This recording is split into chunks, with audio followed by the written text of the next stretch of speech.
এই ক্যারেক্টারটা আমার জন্য একটু ইউনিক ছিল। একটা ছেলে ওকে খুব ব্ল্যাকমেইল করে কিছু পার্সোনাল ভিডিওস ফটোস নিয়ে, ও ফাইনালি সুইসাইড করতে বাধ্য হয়। এখান থেকে একটা না অনেকগুলো মেসেজই আপনারা পাবেন। First of all, I was not ready for the character, but suddenly আমার জাস্ট একটা কল আসে চরিত্রটার জন্য। দেন আমি গল্পটা শোনার পর I was like kind excited because এই ক্যারেক্টারটা আমার জন্য একটু ইউনিক ছিল। এই ধরনের ক্যারেক্টার আমার আগে করা হয়নি।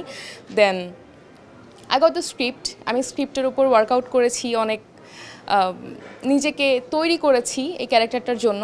অ্যান্ড ফাইনালি এটার আউটকাম আমাদের যারা সম্মানিত পরিচালক মহোদয় জসিমমন ভাইয়া আর তাইফুর জাহান আশিক ভাইয়া, তাদের কোঅপারেশন এবং আমার সকল টিম মেম্বারদের কোঅপারেশনে খুব ভালো একটা আউটকাম প্রেজেন্ট করতে পেরেছি, যার কারণে আমি খুবই খুশি আর খুবই থ্যাঙ্কফুল আমার টোটাল টিম মেম্বারদের উপর আর কি।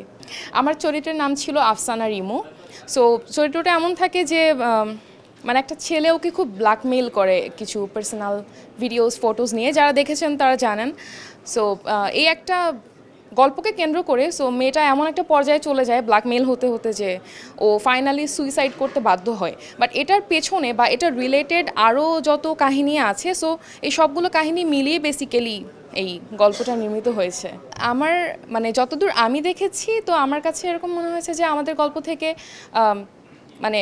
সমাজের যে অবনতি বেসিক্যালি, যে মানুষদের পয়েন্ট অফ ভিউজ অ্যান্ড মেয়েদের প্রতি বা অনেক ধরনের, এটা বেসিক্যালি একটা গল্পের উপর না, এখানে অনেকগুলো গল্প রিলেট করে অনেকগুলো কাহিনীকে সামঞ্জস্য করে গল্পটা তৈরি করা হয়েছে।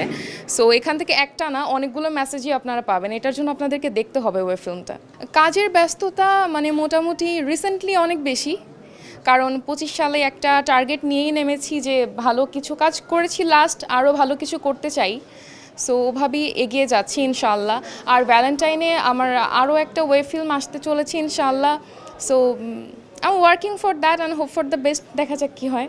মোশাররফ করিম স্যারের সাথে যখন কাজ করি নাই, একদম ফার্স্ট টাইম, দেন আমি মনে করতাম যে হয় না যে একটা ভয় কাজ করে ভেতরে যে এত সিনিয়র আর্টিস্টদের সাথে কাজ করব। হ্যাঁ, তো সাডেনলি যখন কাজ করা শুরু করেছি, একটা দুইটা তিনটা, then I got to know যে স্যার এতটা cooperative, even Jui Karim ma'am এত কোঅপারেটিভ, আমরা একসঙ্গে একটা ধারাবাহিকে কাজও করি। সো ওই জায়গা থেকে ওই ভয়টাও ভেঙে গেছে, ইভেন অ্যাক্টিংয়ের ক্ষেত্রে বলেন। সো সব দিক থেকে টোটাল মেম্বারই খুব helpful, totally helpful. Yeah it's not like যে সিনিয়ররা যেমন থাকে না মাঝে মাঝে খুব গম্ভীর, ভয় পেতে ভয় লাগে, তাদের সাথে কথা বলতেও ভয় লাগে, বাট বিষয়টা হ্যাঁ, but they are so cooperative.